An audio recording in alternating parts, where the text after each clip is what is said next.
Sir, जो कल था वो आज नहीं है, जो आज है वो कल नहीं होगा। होना ना होने का क्रम इसी तरह चलता रहेगा। हम हैं, हम रहेंगे, ये भ्रम भी सदा पलता रहेगा। अरे आपका बहुत बहुत धन्यवाद।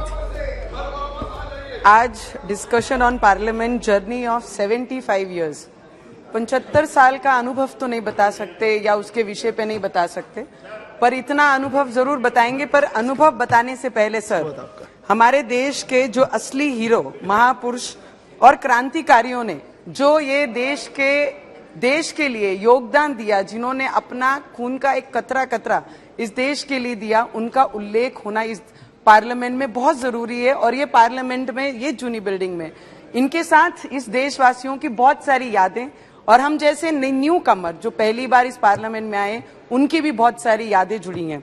पर मुझे लगता है राष्ट्रपिता महात्मा गांधी जी के आदर्श हम सभी के लिए, इस देश के लिए वो बने। सरदार वल्लभ भाई पटेल, लोकमान्य तिलक, ज्योतिबा फुले, नेताजी सुभाष चंद्र बोस, लाला लजपत राय जी, राजगुरु सुखदेव, चंद्रशेखर आजाद जी, रानी लक्ष्मीबाई, वीर सावरकर जी, मुझे लगता है भगत सिंह जी, यस। और सर, इस पार्लियामेंट में आने का, एक नॉर्मल फैमिली से बिलोंग करती हूँ, पूर्व सैनिक रहे हुए मेरे पिताजी हैं, उस परिवार से मैं आती हूँ, जिस परिवार में मैंने सीखा है कि देश को देने की भाव, देश के प्रति समर्पण देने की भाव और ईमानदारी से देश के प्रति काम करने की भाव बचपन से हमने अपने परिवार में सीखी है।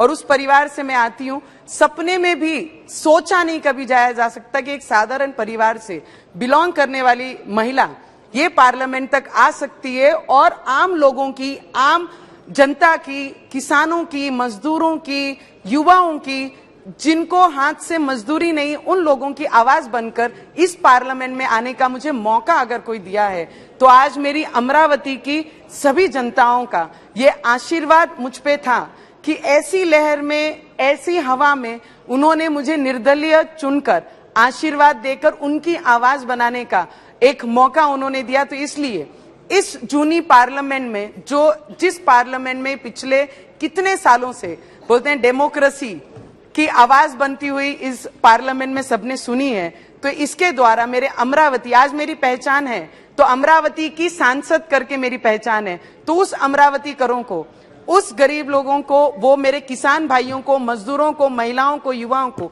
इस पार्लियामेंट से मैं मेरे दिल से धन्यवाद करना चाहूंगी। और ये पार्लियामेंट में आने के बाद हम जिनके नेतृत्व में काम कर रहे हैं, ऐसे हमारे आदरणीय प्राइम मिनिस्टर जी नरेंद्र मोदी जी के अंतर रहकर ये पार्लियामेंट में हमको काम करने का मौका मिला, जो कोई सोच नहीं सकता, जिनकी सोच में नहीं आता, वो काम ये पिछले 4.5 वर्षों में हमने उनके नेतृत्व में यहाँ पे होते हुए देखा है।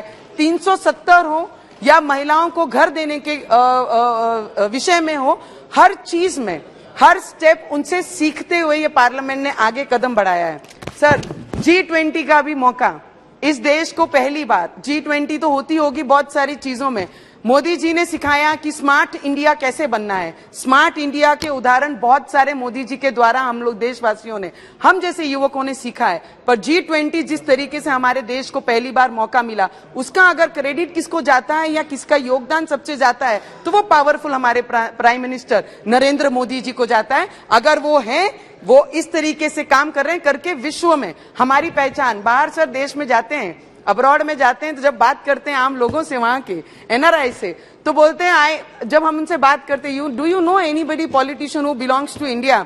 सो वो बोलते हैं, नहीं, we don't know much names but we know one name, that is Modi. तो मुझे लगता है तब प्राउड फील होता है कि मैं उस देश की नागरिक हूं और उस पार्लियामेंट को रिप्रेजेंट कर रही हूं, जिन्होंने इसके पहले जितने राजनेता हुए हैं उनके नाम उन्हें पता नहीं है, पर आज पिछले 9 वर्षों से जिनका योगदान, जिनका विश्व भर में अपनी पहचान, हमारे देश की पहचान बनाने का काम हमारे प्राइम मिनिस्टर जी ने किया, उनका आवाज, उनका नाम हर एक कोने में है।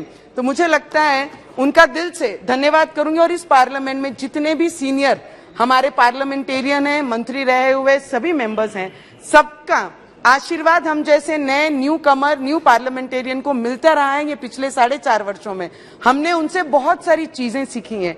अगर हमने पहला कदम रखना सीखा है इस पार्लियामेंट में, तो मुझे लगता है हमारे सीनियरों ने हम लोगों को आगे स्टेप बढ़ाकर सिखाया है। मुझे लगता है डॉक्टर बाबा साहेब अम्बेडकर जो संविधान के मुताबिक इस देश को चलाते हैं, हम जैसी महिलाओं को अधिकार जिन्होंने दिया, लोकतंत्र का, डेमोक्रेसी का मंदिर हम जिसको बोलते हैं, आज वो पार्लियामेंट का 75 साल पूरा होने के बाद इस पार्लियामेंट से नई इमारत में जाएंगे। इस देश का संविधान नहीं बदलेगा, इस देश की न्याय प्रणाली नहीं बदलेगी, इस देश का कार्य करने वाला जो प्रमुख है हमारे पंतप्रधान जी, वो नहीं बदलेंगे। सिर्फ इमारत बदलेगी, हमारी भावना इस देश के प्रति जो थी वो है और वो रहेगी। हम जिस सर लास्ट 1-2 मिनट हमारे देश के गृह मंत्री अमित शाह जी ने जिस तरीके से देश की सुरक्षा के लिए जो जो निर्णय इस पार्लियामेंट में लाए, जो बिल इस पार्लियामेंट में लाए, वो ऐतिहासिक हमारे दिल में, इस देशवासियों के दिल में रहेगी। इसके लिए अमित भाई का भी दिल से बहुत बहुत धन्यवाद करूंगी। सर लास्ट 4 पंक्तियां हमारे अटल जी ने कही है। सर जो कल था वो आज नहीं है, जो आज है वो कल नहीं होगा, होना ना होने का क्रम इसी तरह चलता रहेगा, हम हैं हम रहेंगे, ये भ्रम भी सदा पलता रहेगा। इसके साथ इस इमारत को, इस पार्लियामेंट को यहां से नमन करती हूं। इस पार्लियामेंट में बैठने वाला हर पार्लियामेंटेरियन हमारे लिए प्रेरणादायी है और आप सभी को बहुत बहुत धन्यवाद। Very short please.